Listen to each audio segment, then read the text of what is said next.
Ready Check Radio.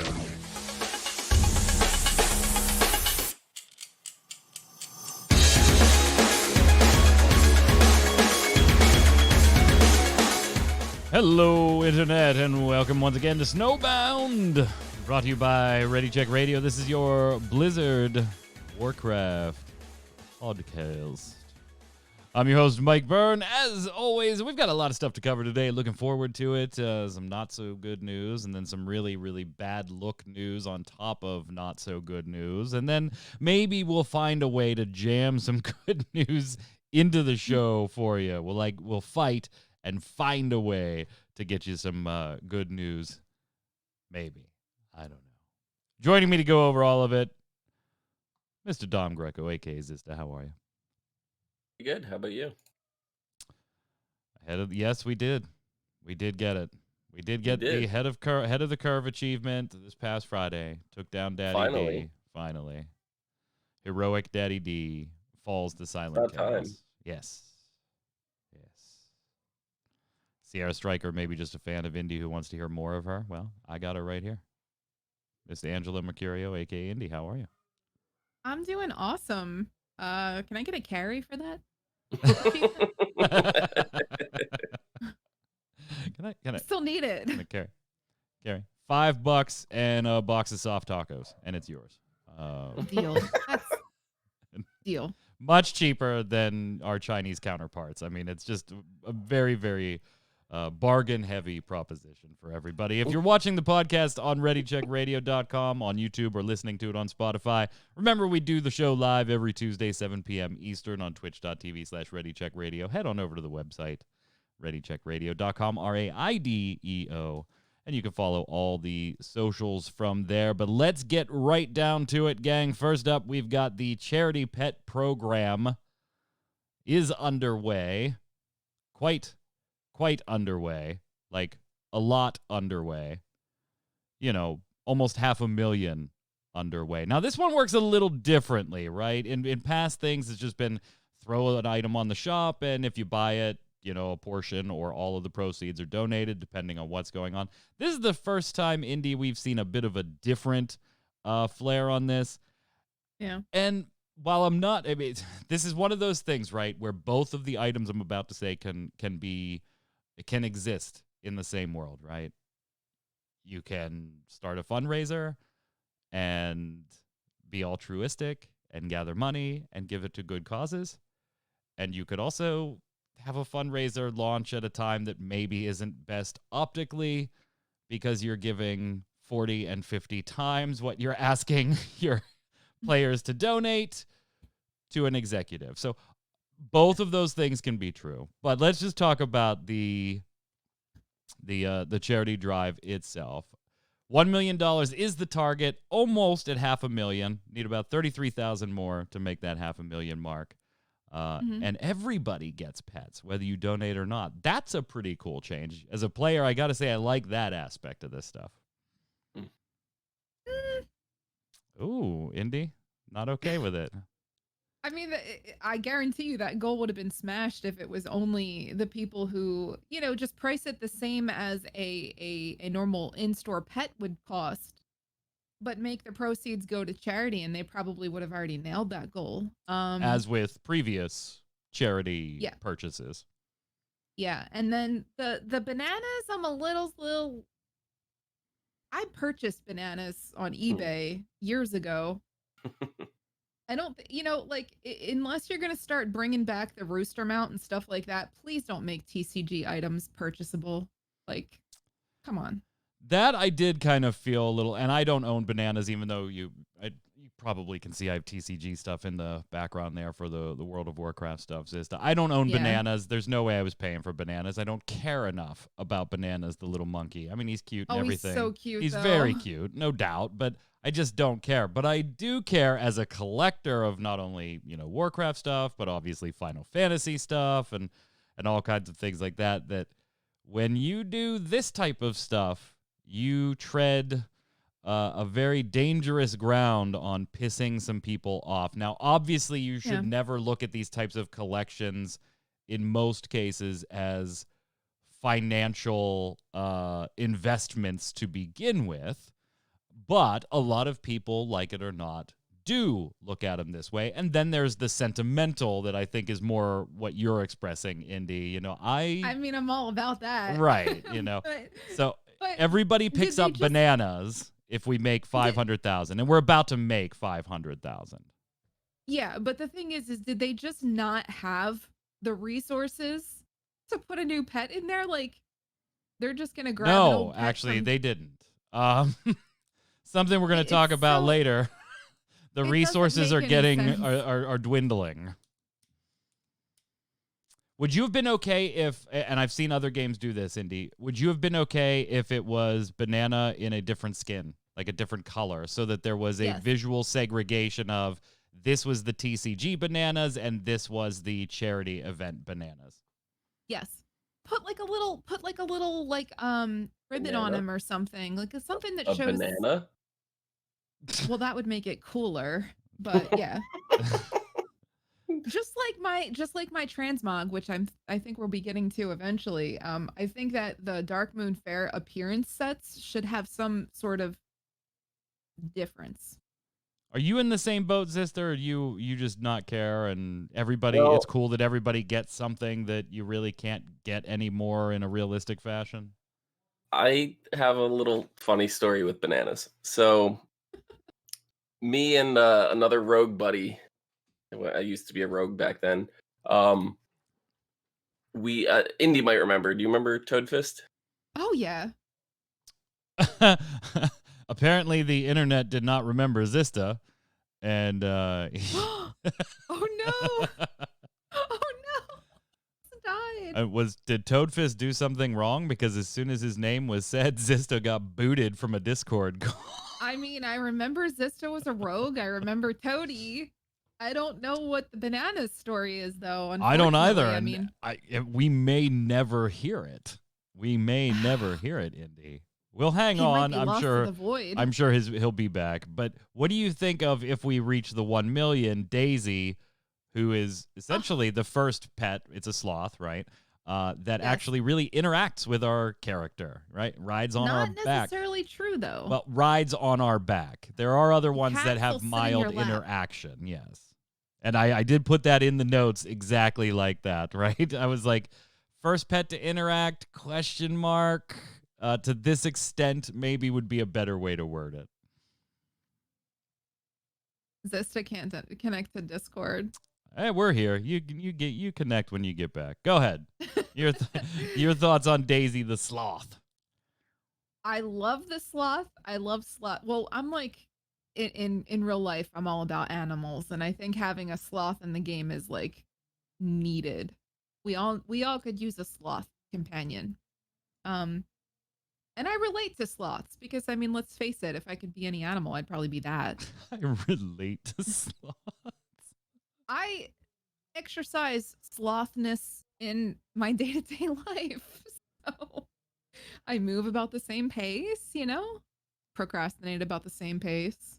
So It is cool that it rides on your back. I do like that. yes, And I think that's as somebody who's like a huge minion guy in Final Fantasy XIV, I've always been kind of amazed that I really don't care about pets in World of Warcraft because they're virtually the same thing, but they've just never been. I do like this one. We've got about a month left. We're at $477,000, so we're just about to unlock bananas. Got to get to 1 million to get Daisy the Sloth, but we do have a little over a month left. It runs until April 26th, so we'll be fine. Looks like Zista's trying to get in. It just keeps spinning.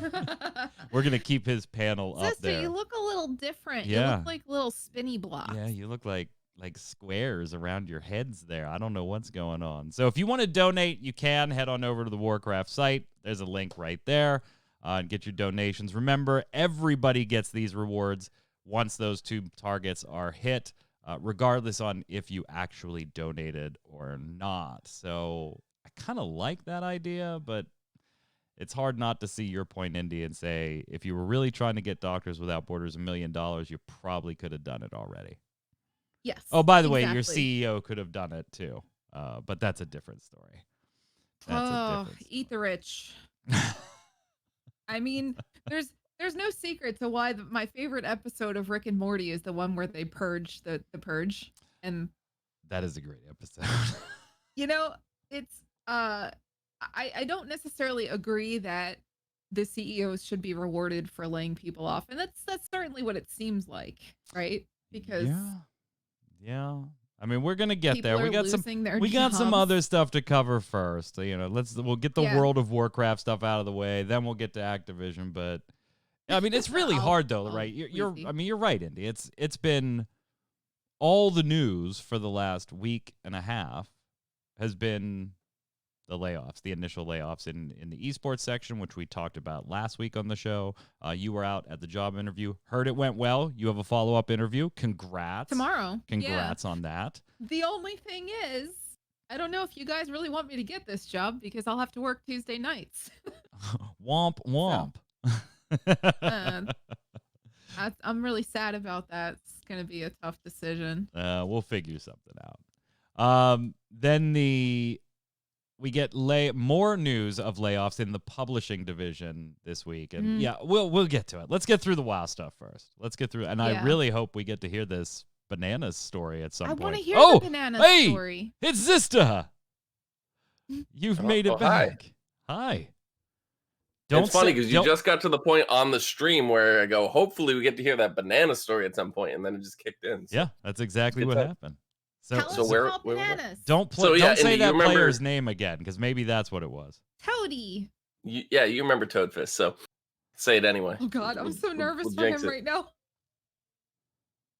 Okay, so me and Toadfist we used to have these little like competitions where like if we would like do something and die, we would roll, and whoever gets the highest roll, we would trade off bananas. Right, because there was a pet you could trade it. So bananas would just change hands back and forth and back and forth. Then he won the roll, and then told me that his account was expiring and logged off and has not logged back on since. He owes you bananas. It was originally my bananas that I bought on the auction house for like 30K gold. You got your banana shanked. And and then he hijacked it and he was gone. That's a rogue for you. I personally am very excited to be able to get what is mine back. So I don't have a problem with this, but I do understand it, because if I was in the other side of the boat, I would probably be a little upset that I spent 30K in the auction house and didn't get this, or it's not going to be getting your a bananas, duplicate copy.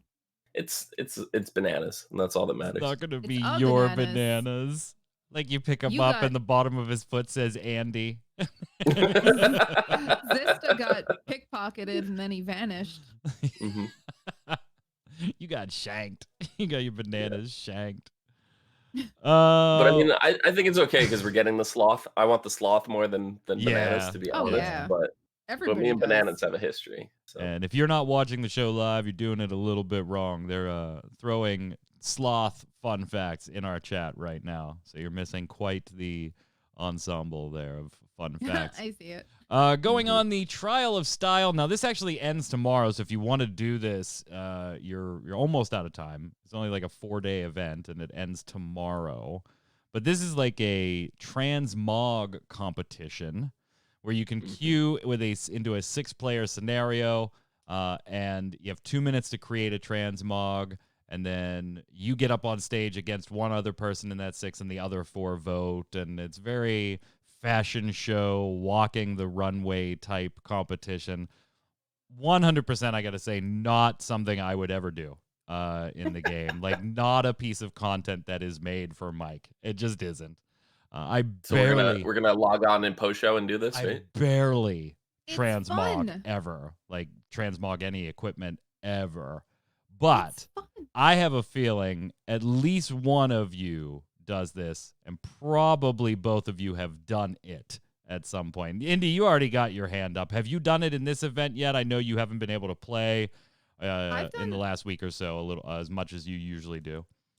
I've got the tabard for winning Trial of Style. I'm good. Damn. I come up with, they give you like these themes and you got to come up with something on the fly. But then I have a bunch of stuff saved, so if those themes come back up, I've got like the answer. But yeah, I've won.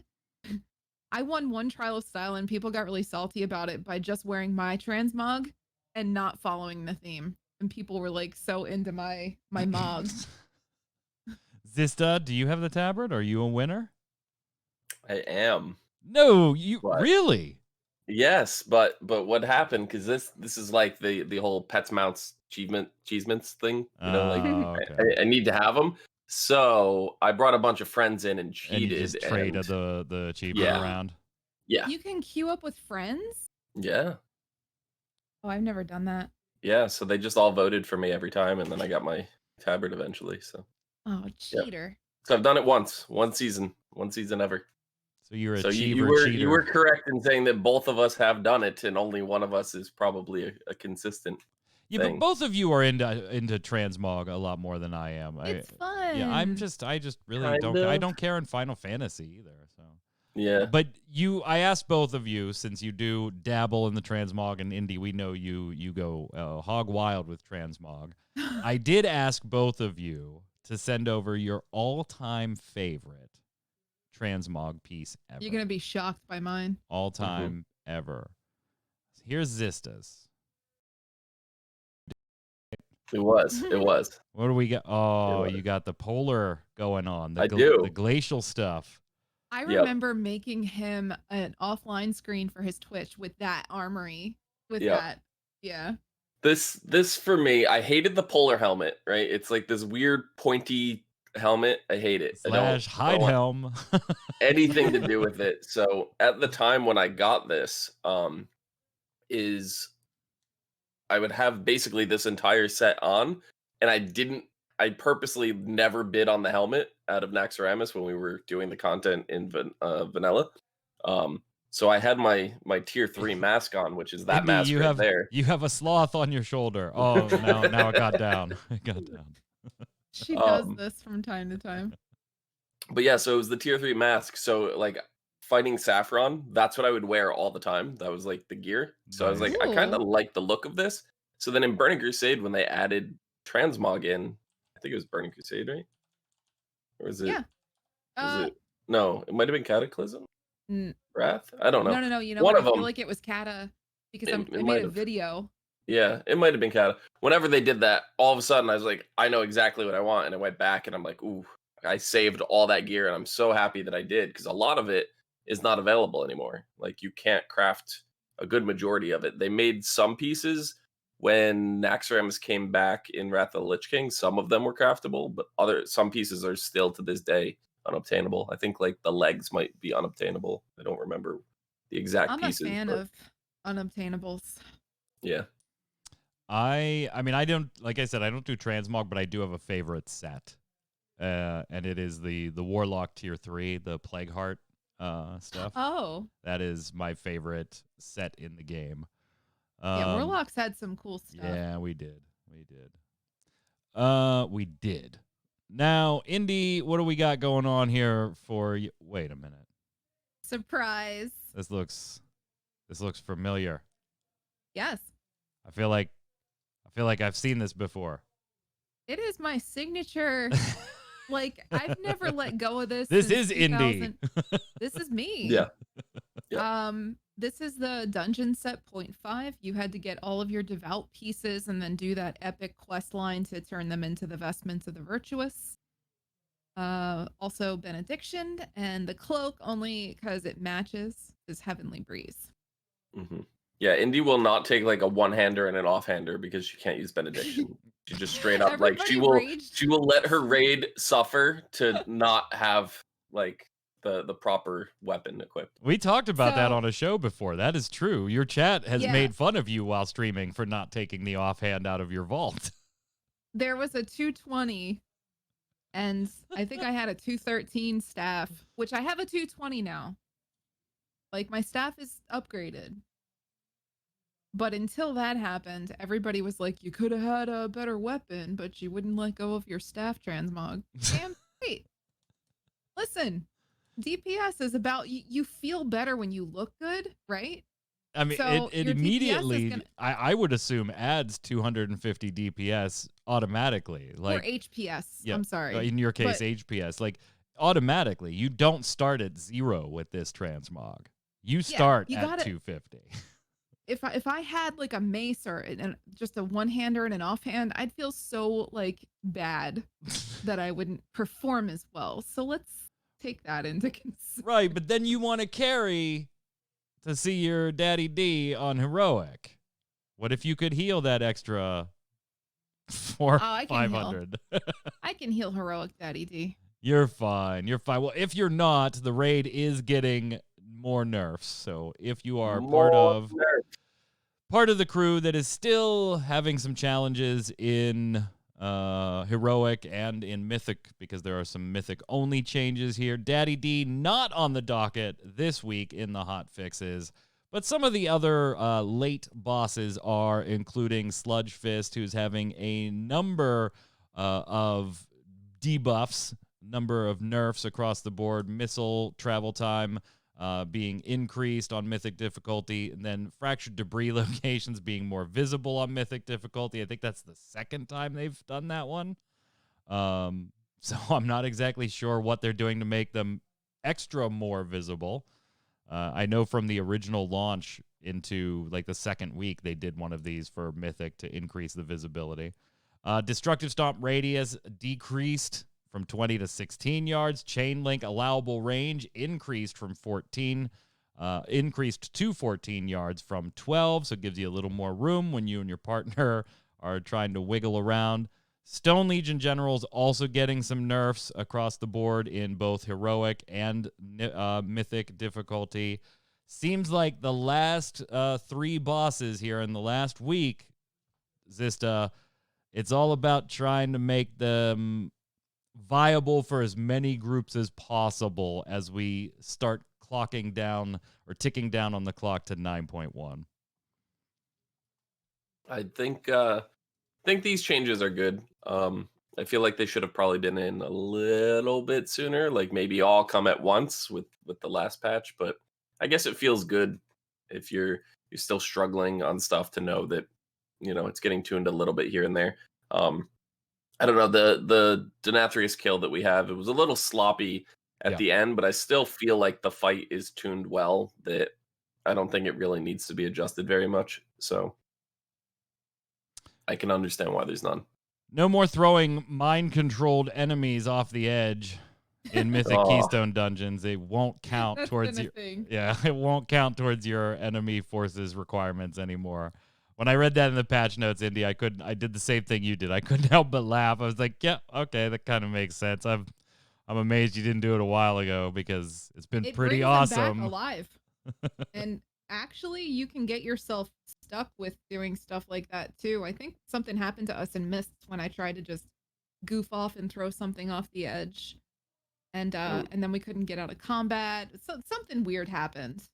I will say in Legion, it was Shrine of the Storms. If you threw a mob off the edge right after the first boss, that it would wipe the group, and the group would have no idea what wiped them. So we may have had Priest, whose name was, I can't say his name, scream twice. Will, you know, might have done that repeatedly over and over and over again. I was gonna say, don't say anybody's names. You might disconnect from Discord again. No, I won't. I would never mention scream twice like that. Scream twice. Yeah. So yeah, more nerfs. That was pretty much all the hot fixes. There was a couple little small things in PvP, a couple more class tinkerings, but not really anything to speak of. Of course, you can check it out on the site. The raids and the mythic were the big nerfs this week. The big changes for the hot fixes. Speaking of 9.1 coming up, we've actually gotten questions on videos via email, or I can't remember, but how are we going to unlock flying in Shadowlands? Because we did talk about it on a previous show. I know, look at her. She's awesome. She just decided to bite me out of nowhere. Just eat her. Eat her. How are we going to get flying? We did talk about it on the show previously when we were reviewing 9.1 and everything we were going to get in it. And I think at the time, all we said was it's not a reputation grind. You know, it's not a huge Pathfinder. It is Pathfinder, but it's not a huge reputation grind Pathfinder like in previous ones. So basic gist, gang, for those of you that are still looking for how you will be able to fly in 9.1, with the exception of the Maw, of course, where you will not be able to fly, the renown levels are going to increase. Right now, we're capped at 40. They're going to add levels and continue everybody's Covenant campaigns. And Yay. flying is unlocked through completion of the Covenant campaign. Now, what we don't know, Indy, is if that's going to mean you need to hit your max renown or not. Because if you look at the first 40 levels, we finished our Covenant campaign at what, like 22, 20, 24, somewhere around there. And Somewhere there's in there. 40 renown levels. If completing the Covenant campaign is the trigger for the flying, that doesn't, to me, necessarily mean that we will have to achieve all the renown levels in 9.1 to actually unlock flying. We might get it like halfway through the new renown level, something like that. That's the piece we don't know yet. I'm gonna guess, and just putting my guess out there, I'm gonna guess that you'll get like progress towards the requirements by completing your campaign, but I think that maybe they'll tuck flying under the highest renown available in that patch. You think so? Well, you think they're gonna put it at I highest feel like, available? yeah. Huh. I don't think it'll be the highest available. If it goes anything like what we've had in the past, right? We have what, 40 levels of renown, I think it is, and Yeah. it was somewhat like 20 in was the campaign where the campaign ended. So I think it'll be about that halfway through. Because the Covenant campaign, everything added in Chains of Domination is going to be required to unlock flying. So you're gonna have to finish that. So the campaign was unlocked very slowly each week, hidden behind renown. So I think that'll still be the same case. Maybe about halfway through the renown, so the extra 20 more levels. I tend to think I tend to agree with you on this one, Zista. I feel like we'll probably get the flying around renown 60, 62, 64, and then the 80 cap, Indy, I think is going to be more reserved for the factions or the Covenant specific flying mounts. I think those would be at the higher end, like the title and the mount were for 39 and 40. Or 38 and 39, whatever it was, renowned this way around. I will say, out of all of the Covenant mounts, I almost want to switch to the Necrolords. Does look nice. Oh. I'm happy with my Venthyr one. I'm super happy with my Venthyr. Yeah. I love the Venthyr. It's more bats, right? I have plenty of bats. Who cares? Well, I'm not gonna use their mounts. I just love them. The Night Fae, we have like weird dragon things that are not dragons. They're like beasts that look like the dragons from Mists of Pandaria. Right? They look weird. The Kyrian, they're just, I don't know. They're griffins with longer wings. Like, not too excited. The Necrolords actually look like brand new models. They're flies. They look fantastic. I want them. That's the one thing I've never been able to do is like insect mounts because the sounds make you feel like I want it. It's not going to be enough to make me change, but they look fantastic. I will say, Necrolord, I'm jealous. Since you are old schoolers. Yeah. I file these under the you probably can, but does that really mean you should category? I think. So this past week we had 2 players, a duo bring down classic Onyxia in a 57-minute fight.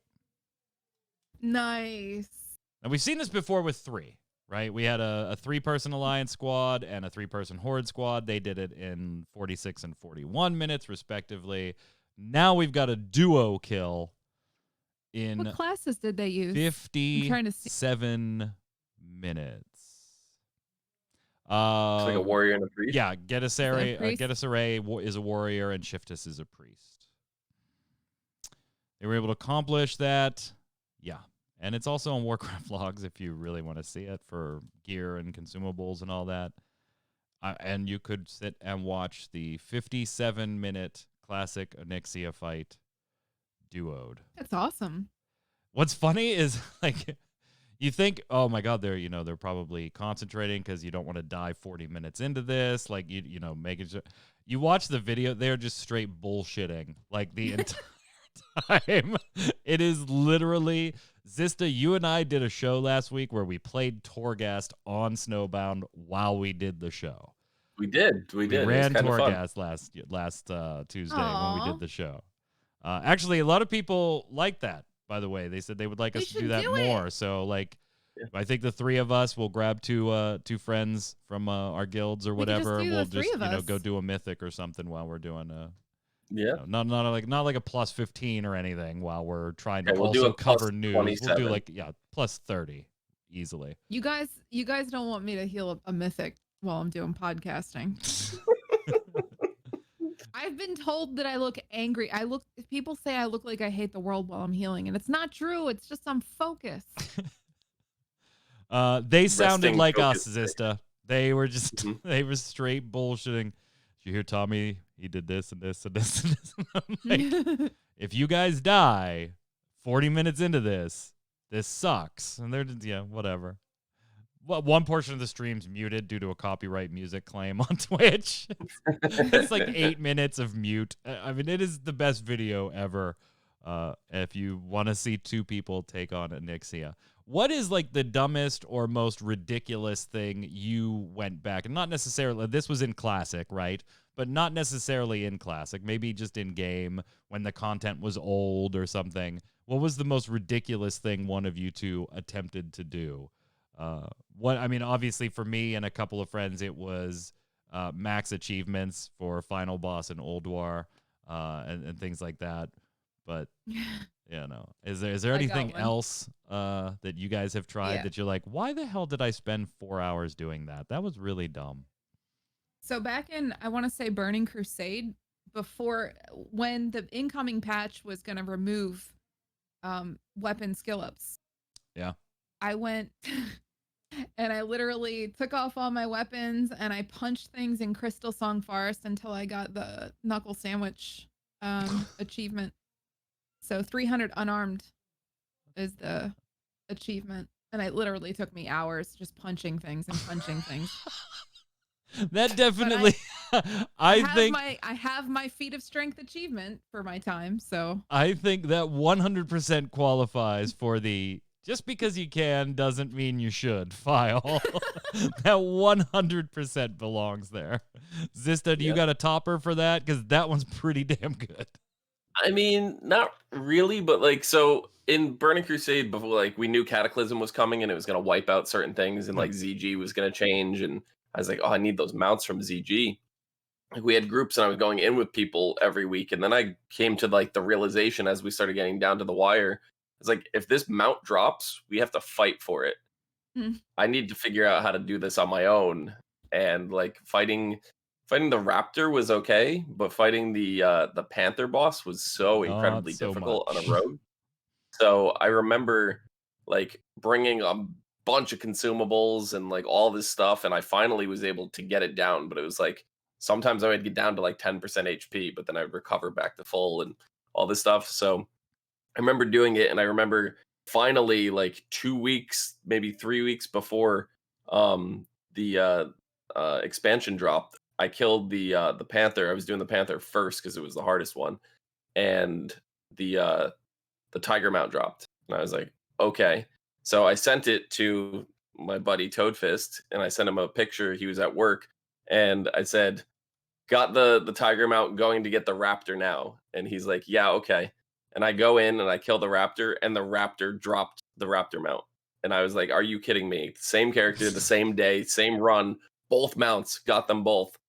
And it was like, that wasn't something you were supposed to be soloing back then, So it was something that I was really, really happy for. And I still tease people, and I throw the achievement, the feat of strength that shows the same day, having those mounts in it. So Also worthy of the just because you can doesn't mean you should. I do like the idea of just watching Indy like run around and punch shit. Punch things. Yeah. This priest just running This around priest punching running around things. socking things in the mouth. Yeah. One more of these we do have now. Reddit user the Slapperfish has gotten a goblin to level 50 without leaving the starting zone. We've seen a lot of oddball grinds like this through the years, right? Pandas that don't pick Alliance or Horde, characters leveled strictly on things like herbalism, and pandas, in fact, that didn't leave the starter zone. Well, now we have a level 50 goblin that has not left the starter zone yet. Killed over 5,000 tunneling worms just to reach level 30. Then switched to completing pet battles to make his way through the next 20 levels. Now, with the same pet battles providing only 12% of the XP they did at level 49, kind of looking for some help on Reddit from the community on how you could reach level 60 in a sensible amount of time, given that this will take weeks just to get from 50 to 51. Take about a month and a half on the current process to do this. I like challenging myself. I like challenging content in MMOs or video games. This does not even remotely appeal to me as a task to do.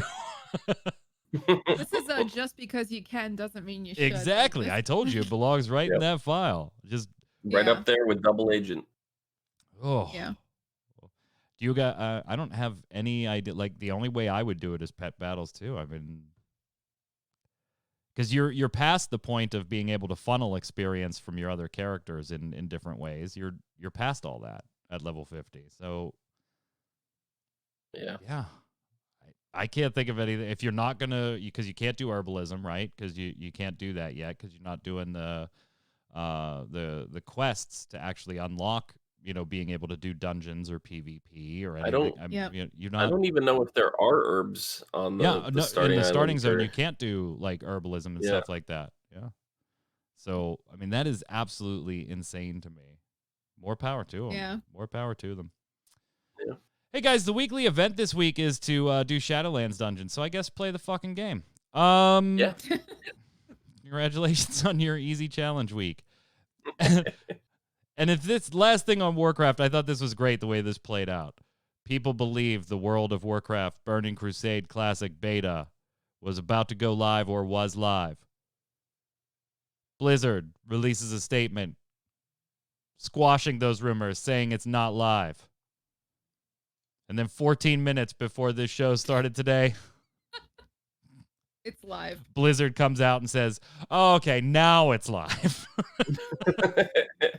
Not all of it. Not all of it. Up to level 64 content is available on the classic Burning Crusade test realm. PvP content is not enabled and third-party add-ons can't be used.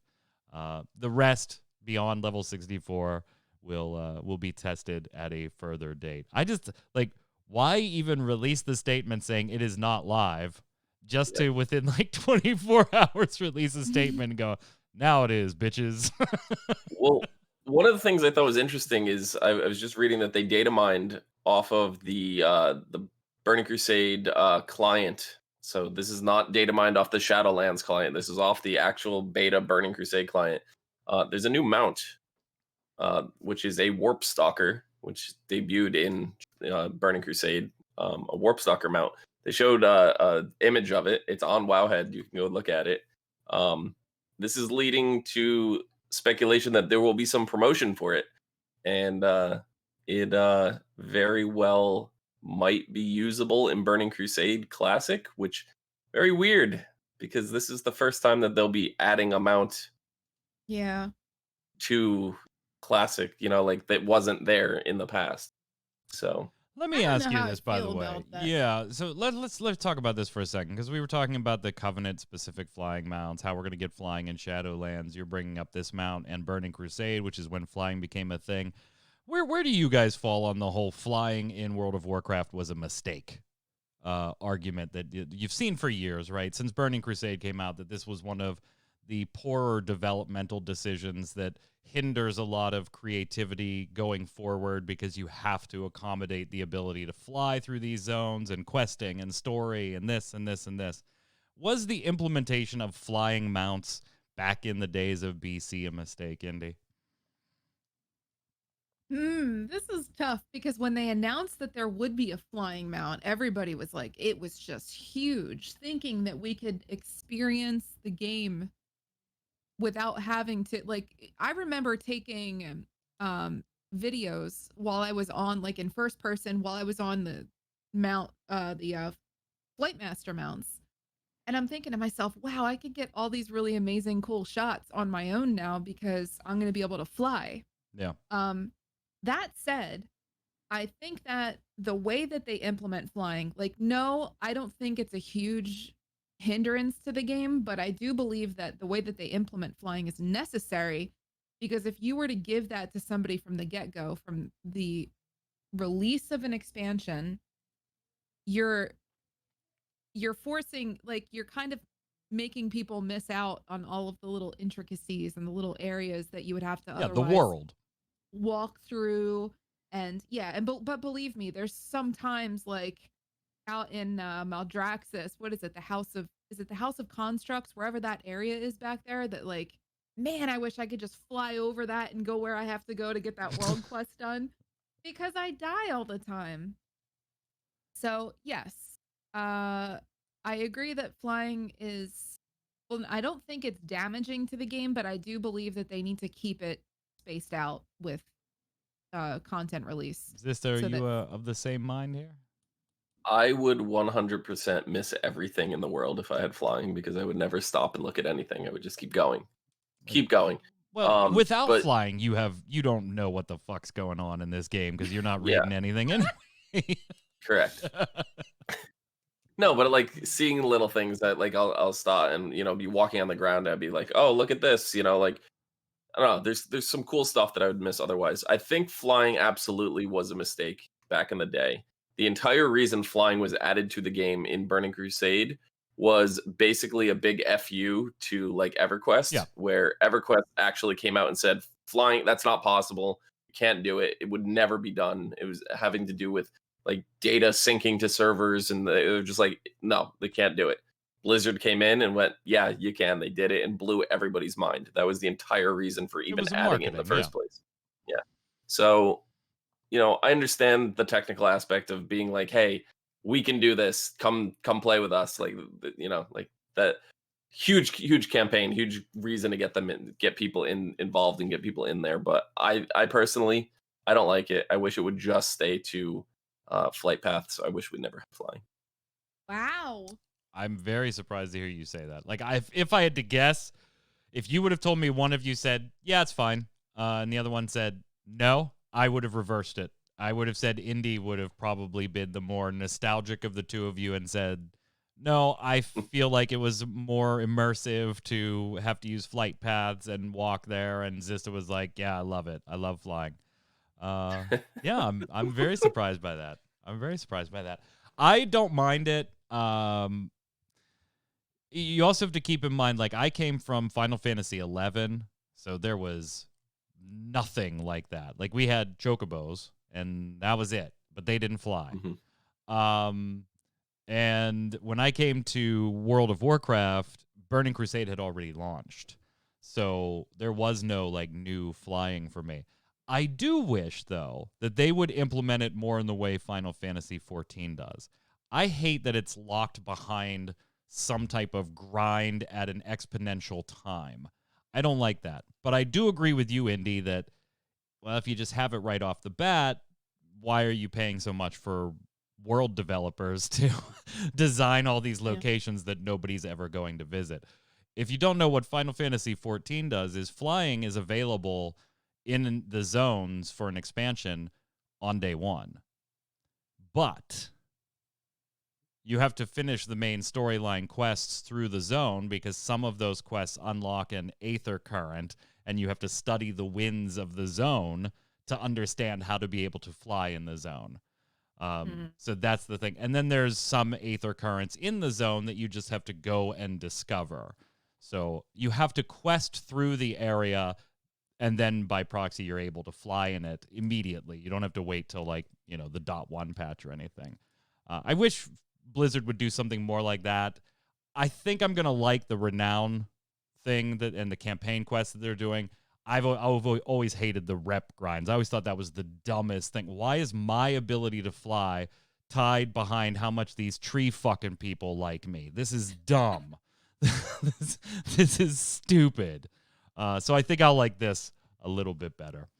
Well, I do like that they tried to like mask it behind like some kind of reasoning, like back in Wrath of the Lich King. It's like, yeah, cold weather flying, like you need that. And then it was like Mists of Pandaria, it was like the trait of the four winds, like you need that. And it's like, okay, like I see there's some, but at some point they just said whatever, and they forgot all about it. It was like Cataclysm. It's like, now you can fly there, and that one made sense because the zones were so spaced out all over the pre-existing world, and it's like that one's all right. But then it's like everything after that, they had to come up with some. I think at that point they just threw it out the window and said, "No, you just can't fly." And here's why. Like no, like Draenor. I don't think we had a reason why we couldn't fly in Draenor. I don't think so at all. Yeah, because you weren't allowed to. Do it because Blizz said so. Yeah, exactly. Because Daddy Blizz said no. Because F you, that's why. Exactly. Yeah. So I appreciated them going to effort to like give us a reason before, but then when they stopped doing that and just didn't like just lock it, it's locked up just because that's the way it is. That's when I started. Jason's right in chat. MMOs will always find a lore reason to justify a rep grind. They'll always find a lore reason to justify it. Mm-hmm. All right, on to more general Blizzard news. So we talked a little bit, Indy and I, early when Zista decided he didn't want to be a part of the show anymore earlier today. Yep. There are more layoffs confirmed for Activision Blizzard. Last week, Zista, you and I talked about the esports team, the live events portion of that team, suffering about 50 or so layoffs. Jason Schreier was reporting that the number was probably closer to 190 or so, and wasn't just that team. Now we're hearing confirmations that Blizzard is preparing to lay off employees in European and Latin American offices, this time targeting in particular the publishing and support operations. This is another one. Like, when you look at it through the lens of Activision Blizzard's optics, it's just awful.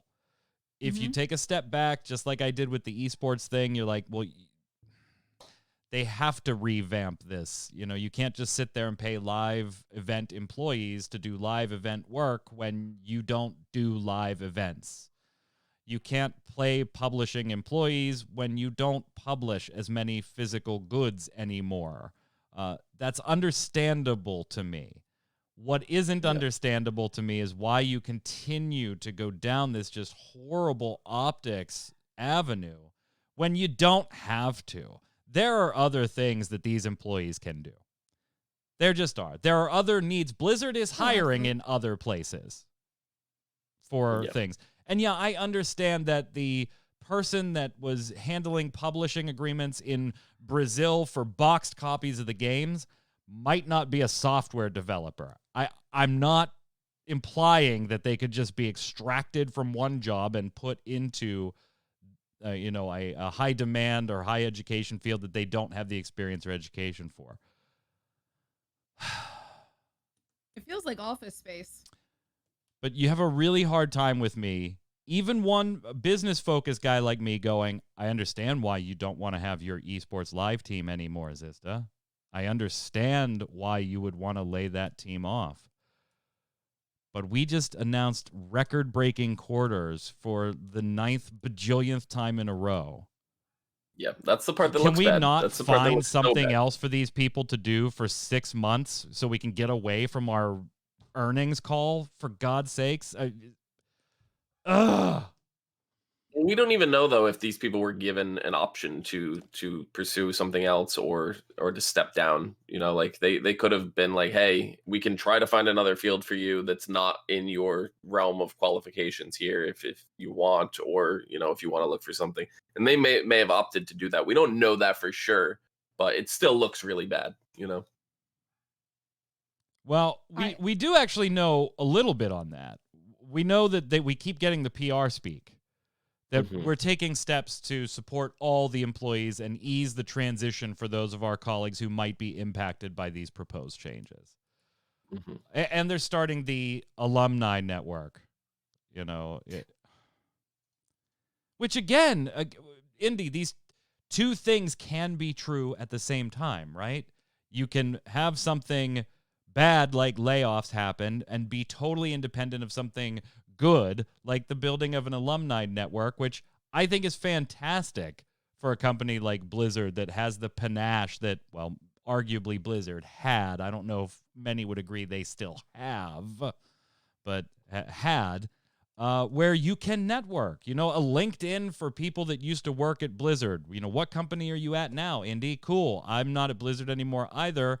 Do you guys need this? You know, I think that's a fantastic thing. You can have a good and a bad, but stop announcing your goods with your bads. It just looks stupid when you're like, hey, we're laying a bunch of people off, but don't worry, Indy, you could join our alumni network.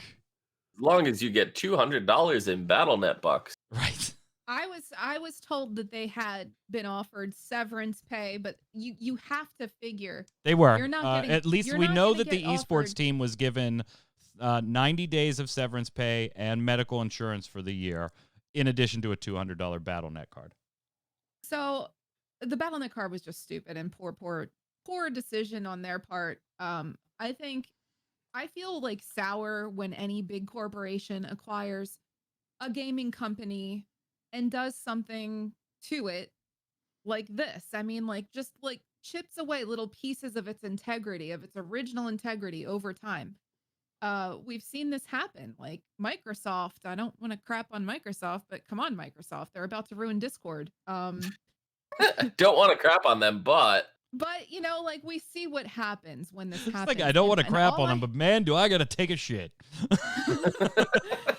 all I have to say is we see this happen time and time again when a smaller gaming company or like an independent gaming company is acquired by a large corporation. Their motive is no longer bringing you quality content and giving the gamers what they want and the people what they want. They want to see a platform that produces more money than ever. The bottom line is the dollar sign, and it's no longer the people.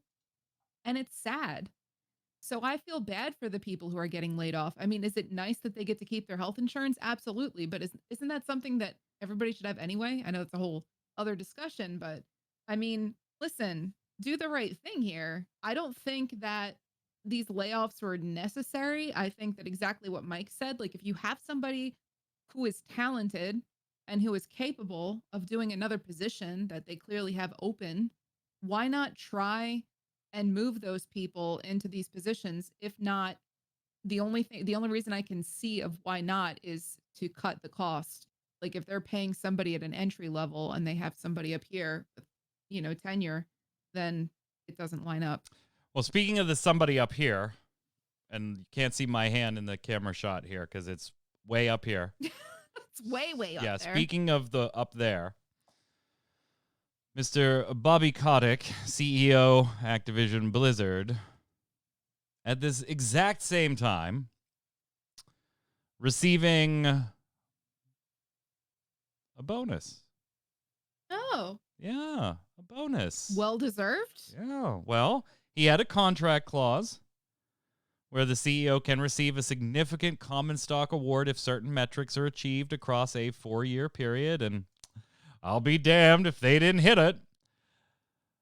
Now, here's the thing. I specifically linked an article in the show notes for everybody from tweaktown.com, and I don't know if I have ever linked anything in my entire life to anyone from tweaktown.com. I picked this article for a very particular reason. All the headlines we saw going into this week was that Bobby Kotick was about to receive about $200 million in bonuses. You know, IGN and Polygon and Kotaku and $200 million. Their headline, I thought by far, was just dumb. The headline on the article is, "No, Activision CEO Bobby Kotick didn't get a $200 million bonus payout. And you read that headline, Indy, and you kind of think, wow, how did Forbes and Bloomberg and Polygon and IGN and well, I could understand Kotaku maybe getting something wrong. They're just piggybacking off each other. One of them reports it, and then they all jump on it. How did they all get that wrong? And Tweaktown came in with the scoop. Nope, not getting $200 million. Everybody else says, there's a sub-headline. Well, it's Activision it's CEO Bobby Kotick received $41 million worth of shares for delivering record 4-year performance, not $200 million. Like, the headline leads you to believe that, hey, he's getting this big bonus. No, he's not. He's not getting a bonus. It's totally wrong that he's getting a bonus. Oh, sub-headline.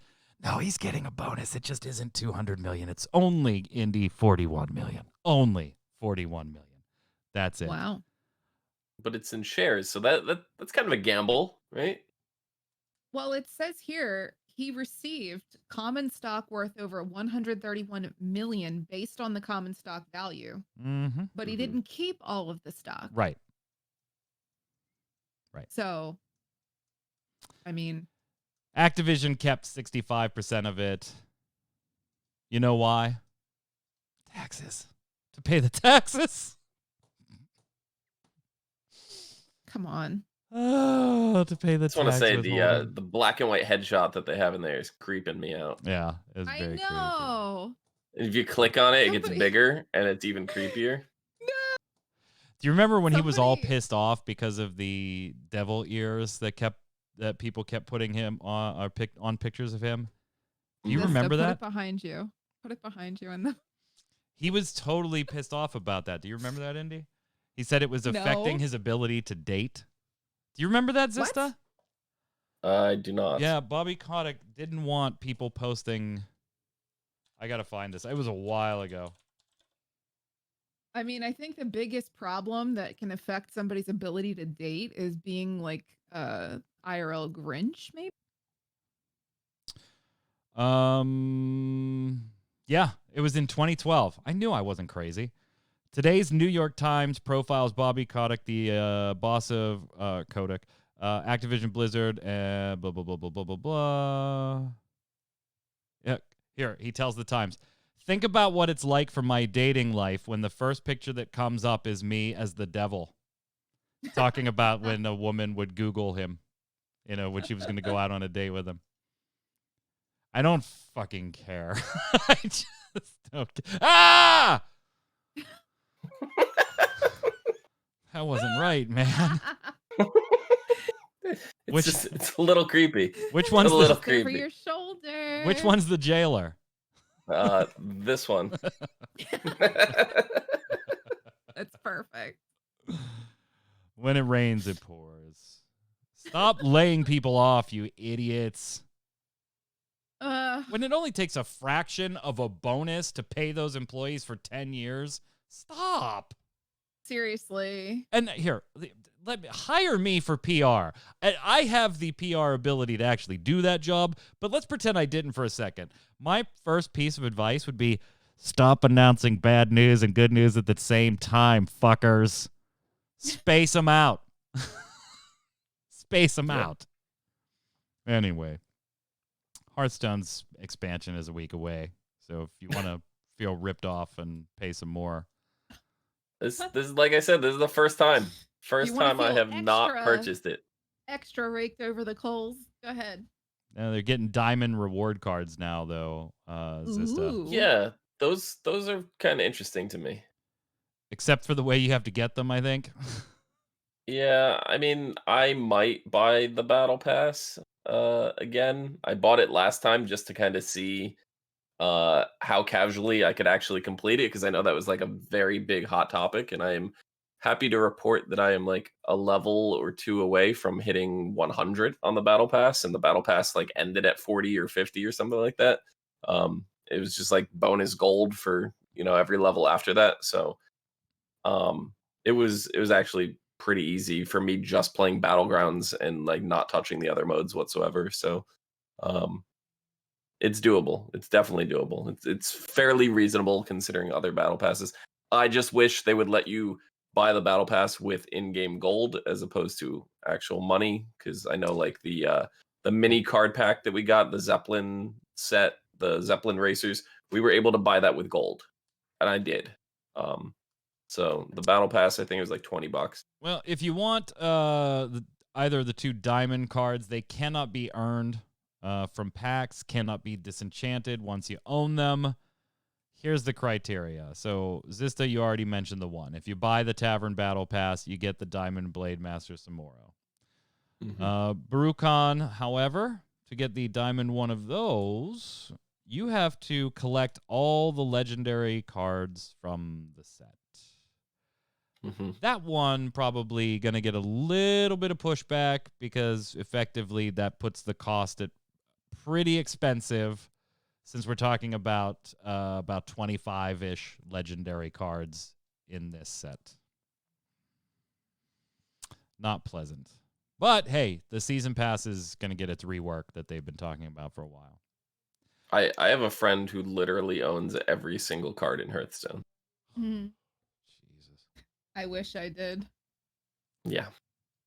Indy just wants to play Classic and tell the kids get off Surprise, her surprise. Hearthstone lawn. I mean, when they announced Hearthstone, I remember being so. Uh-oh. Uh-oh. Discord froze. Both of my callers are just staring. I mean, you can see their images right there. They're just...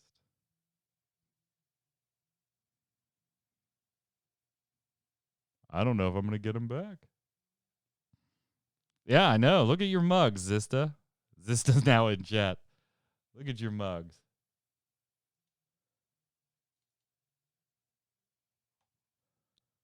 Let's see.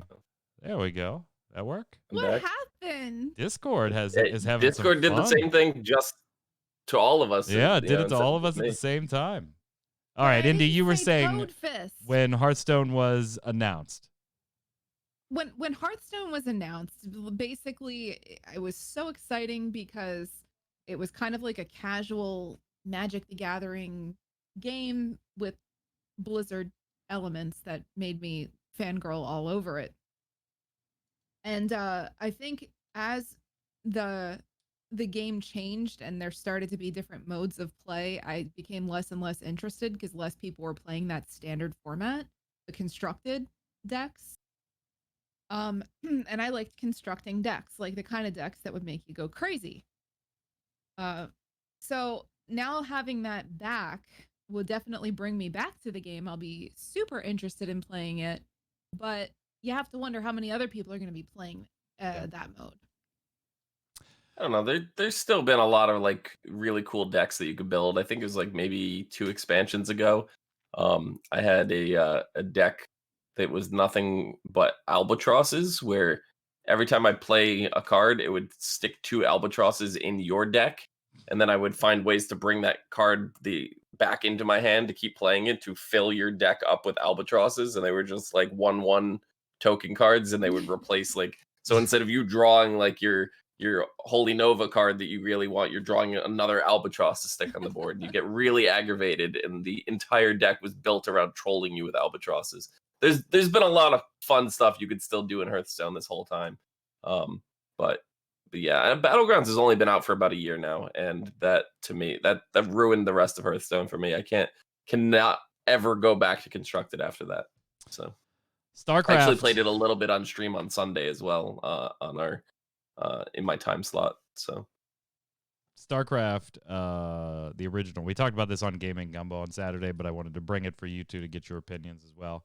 StarCraft, the original, is one of the 12 nominees for this year's Video Game Hall of Fame. The original, the OG StarCraft. So nice.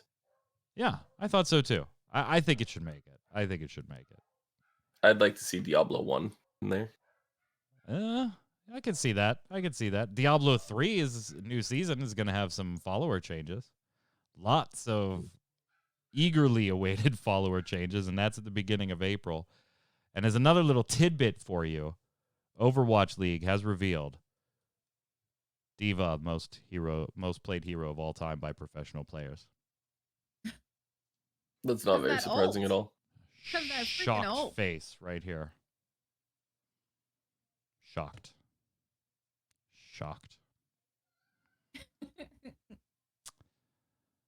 If I had it my way, I'd just play May all the time. I was a Mercy main, dedicated and true. And then when they absolutely screwed her ultimate, I'm not a fan of her new the ultimate where she flies around. I like the mass res. There was something broken about a character in a game when your entire strategy is I'm gonna hide and Yeah. let my entire team die just so I could res them all. Like Well, that was broken. I'm glad they changed it. I It didn't was use it that way though. that's I how saved everybody it. else used it, and that was game breaking because that would turn the tides of the game. And he just like, what are you're like just zipping your lip shut like you want to reply, but you don't want to reply. It's not game breaking. It really was. isn't. It was. That's why they changed it. Overwatch players also want 2CP removed prior to Overwatch 2. They're now like petitioning Blizzard to take it out now, rather than just wait for the launch of Overwatch 2. And Blizzard is reportedly working to release that Overwatch Mobile at the same time as Overwatch 2 as well. I know I can't wait. I mean, two of my favorite things, mobile games and Overwatch in one. Ew. I can't wait. I just want Overwatch 2 on mobile so I could play it all the time. Let's do Lorelai's and call it a day.